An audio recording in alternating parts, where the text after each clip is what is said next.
Hyderabad mayor, deputy మేయర్పై అవిశ్వాస తీర్మానంపై జోరుగా చర్చ జరుగుతోంది. 2 రోజుల క్రితం మాజీ మంత్రి తలసాని శ్రీనివాస్ ఇంట్లో బీఆర్ఎస్ ఎమ్మెల్యేలు, ఎమ్మెల్సీలతో అవిశ్వాస తీర్మానంపై చర్చించారు. జీహెచ్ఎంసీ యాక్ట్ ప్రకారం 4 ఏళ్లు పూర్తయిన తర్వాతనే అవిశ్వాస తీర్మానం ప్రవేశపెట్టాలి. ఫిబ్రవరి 20కు మేయర్, డిప్యూటీ మేయర్ల ఎన్నిక జరిగి 4 ఏళ్లవుతోంది. మేయర్పై అవిశ్వాస తీర్మానం పెడతామంటూ నిన్న మరోసారి ప్రకటించారు BRS working president KTR. GHMC mayor, deputy మేయర్లపై అవిశ్వాస తీర్మానానికి సంబంధించి మరిన్ని డీటెయిల్స్ సదానందం అందిస్తారు. సదా, అప్డేట్స్ ఏంటి? Yes Sravanthi, GHMC mayor, deputy మేయర్ల పదవీ కాలం ఆల్మోస్ట్ అంటే నెక్స్ట్ మంత్ 10కి 4 ఇయర్స్ కంప్లీట్ కానుంది. సో అవిశ్వాస తీర్మానం ప్రవేశపెట్టాలంటే జిహెచ్ఎంసీ యాక్ట్ ప్రకారం 4 ఇయర్స్ వరకు ఆగాల్సి ఉంటుంది. సో నెక్స్ట్ మంత్ 10కి 4 ఇయర్స్ కంప్లీట్ అవుతుండడంతో ప్రస్తుతం బీఆర్ఎస్ కార్పొరేటర్లు కానీ, బీఆర్ఎస్ సంబంధించిన ప్రధాన నేతలు కానీ, మేయర్, డిప్యూటీ మేయర్లు వాళ్ళు పార్టీ మారారు కాబట్టి వాళ్ళపైన అవిశ్వాస తీర్మానం ప్రవేశపెడతామంటూ కూడా చాలా వరకు చర్చ చేస్తున్నారు. సో దీనికి సపోర్ట్గానే 2 రోజుల క్రితం తలసాని ఇంట్లో కేటీఆర్ అధ్యక్షన ఒక మీటింగ్ జరిగింది. సో ఆ మీటింగ్లో కూడా తలసానితో పాటు నగరానికి సంబంధించిన ఎమ్మెల్యేలు, ఎమ్మెల్సీలు అందరూ పాల్గొన్నారు, బీఆర్ఎస్ పార్టీకి సంబంధించిన వాళ్ళు. సో అక్కడ కూడా ఈ అవిశ్వాస తీర్మానం ప్రవేశపెట్టడం పైన చర్చ జరిగిందని తలసాని శ్రీనివాస్ యాదవ్ చెప్పారు.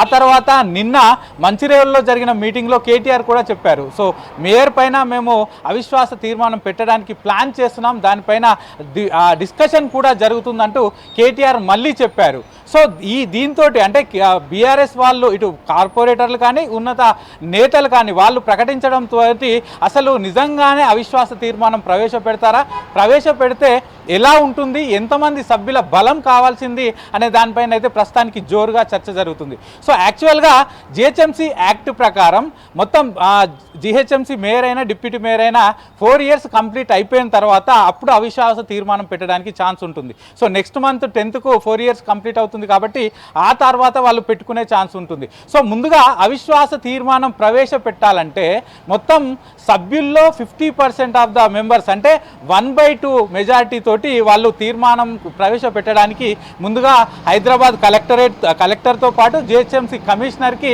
ప్రొఫార్మా ప్రకారం హాఫ్ ఆఫ్ ద మెంబర్స్ వాళ్ళు మేము అవిశ్వాస తీర్మానం ప్రవేశపెట్టాలనుకున్నామంటూ కూడా హైదరాబాద్ కలెక్టర్కు అలాగే జిహెచ్ఎంసీ కమిషనర్కు ఒక లెటర్ ఇవ్వాలి. సో ప్రస్తుతానికి మొత్తం హైదరాబాద్లో 150 డివిజన్లకు 150 కార్పొరేటర్లు ఉండగా దానిలో 4 లేరు, అంటే 2 చనిపోయారు, మరో 2 కార్పొరేటర్ నుంచి ఎమ్మెల్యేలుగా వాళ్ళు పోటీ చేసి గెలుపొందారు కాబట్టి 146 మంది కార్పొరేటర్లు ఉన్నారు. సో వీళ్ళతో పాటు నగరానికి సంబంధించిన ఎంపీలు, రాజ్యసభ సభ్యులు, ఎమ్మెల్యేలు, ఎమ్మెల్సీలు మరో 50 మంది ఉన్నారు. అంటే మొత్తం 196 మంది ఎక్స్ అఫీషియో మెంబర్స్, 50 ప్లస్ 146 కార్పొరేటర్లు, మొత్తం 196 మంది ఉన్నారు. కాబట్టి దానిలో 50% అంటే 98 మెంబర్స్ మేము అవిశ్వాస తీర్మానం ప్రవేశపెడతాం అనుకుంటున్నాం కాబట్టి దీన్ని యాక్సెప్ట్ చేయండి అంటూ జిహెచ్ఎంసీ కమిషనర్కు, హైదరాబాద్ కలెక్టర్కు పంపాలి. సో ప్రస్తుతం బీఆర్ఎస్కు సంబంధించి కేవలం 71 మంది మాత్రమే ఉన్నారు. అంటే 42 మంది కార్పొరేటర్లు, 29 మంది ఎక్స్ అఫీషియో సభ్యులు, వీళ్ళంతా కలిసి కేవలం 71 మంది మాత్రమే ఉన్నారు. కాబట్టి వీళ్ళు ఈవెన్ అవిశ్వాస తీర్మానం ప్రవేశపెట్టాలన్నా ఇంకొక పార్టీ సపోర్ట్ తీసుకోవాల్సి ఉంటుంది. అదే అవిశ్వాస తీర్మానం ప్రవేశపెట్టిన తర్వాత అది యాక్సెప్ట్ చేయాలంటే 2/3 మెజారిటీ ఉండాలి. అంటే మొత్తం 196 మందిలో కార్పొరేటర్లు, ఎక్స్ అఫీషియో మెంబర్స్ కలిపి 196 మందిలో 2/3 అంటే 131 మంది ఉండాలి. సో దీనికి బీఆర్ఎస్ పార్టీ తప్పకుండా ఏదైనా పార్టీ సహకారం తీసుకోవాలి. సో బీఆర్ఎస్కు సంబంధించిన కార్పొరేటర్లు కానీ నేతలు ఏమంటున్నారంటే మా ప్లాన్స్ మాకున్నాయని వాళ్ళు చెప్తున్నారు. కాకపోతే వాళ్ళు ఇంటర్నల్గా బీఆర్ఎస్ కార్పొరేటర్లు చెప్పేది ఏంటంటే ఈ మేయర్ పైన అవిశ్వాస తీర్మానం పైన మాకు బీజేపీ ఇంటర్నల్గా సపోర్ట్ చేస్తుంది కాబట్టి మేము ప్లాన్ ప్రకారం ముందుకు పోతున్నామని చెప్తున్నారు. ఈవెన్ బీజేపీ సపోర్ట్ చేసిన, ఎందుకంటే బీజేపీకి కేవలం 39 మంది కార్పొరేటర్లు ఉంటే 6 ఎక్స్ అఫీషియో ఉన్నారు, అంటే మొత్తం వీళ్ళ బలం 45. సో ఇప్పుడు 71 ప్లస్ 45 2 కలిస్తే 116 మాత్రమే అవుతాయి. సో వీళ్ళు ఈ అవిశ్వాస తీర్మానం ప్రవేశపెట్టడానికి ఒకవేళ 2 పార్టీలు కలిస్తే అవిశ్వాస తీర్మానం ప్రవేశపెట్టవచ్చు, కానీ అందులో అది చెల్లదు, అది వీగిపోతుంది. ఎందుకంటే వీళ్ళకి ఇంకా 15 మంది సభ్యులు అవసరం ఉంటుంది. 131 డిజిట్కి చేరుకోవాలంటే ఇంకా 15 మంది సభ్యుల అవసరం ఉంటుంది, కానీ వాళ్ళకి లేరు.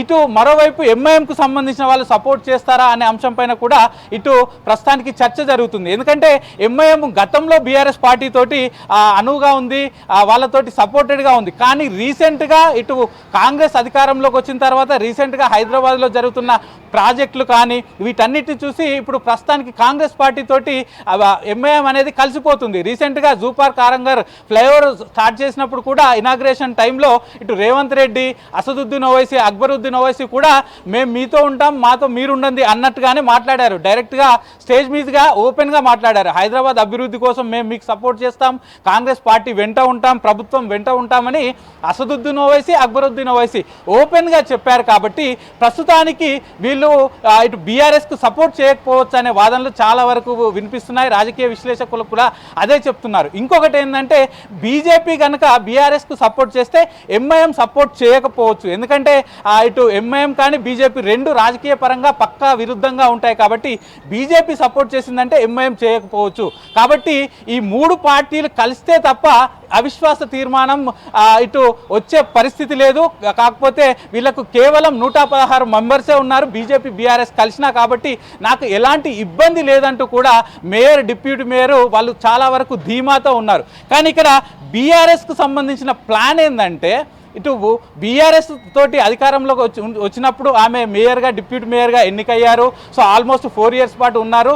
కాంగ్రెస్ ప్రభుత్వం అధికారంలోకి రాగానే మార్చిలో వీళ్ళిద్దరు పార్టీ వీడి కాంగ్రెస్కి వచ్చారు. అంటే బీఆర్ఎస్ పార్టీ కష్టకాలంలో ఉన్న టైంలో ఇటు బీఆర్ఎస్కు సపోర్ట్ ఉండకుండా డైరెక్ట్గా వీళ్ళు కాంగ్రెస్ పార్టీలోకి వచ్చారు. కాబట్టి వీళ్ళపైన ఈ అంశాలన్నిటిని ప్రజల్లోకి తీసుకెళ్ళాలి. నెక్స్ట్ బల్దియా ఎలక్షన్స్ ఉన్నాయి. కాబట్టి వీళ్ళు బీఆర్ఎస్లో గెలిచి కాంగ్రెస్కి వచ్చి మేయర్ పదవిని అనుభవిస్తున్నారు, మేయర్ డిప్యూటీ పదవిని అనుభవిస్తున్నారు. కాబట్టి ఈ అంశాన్ని ప్రజల్లోకి తీసుకెళ్ళాలి.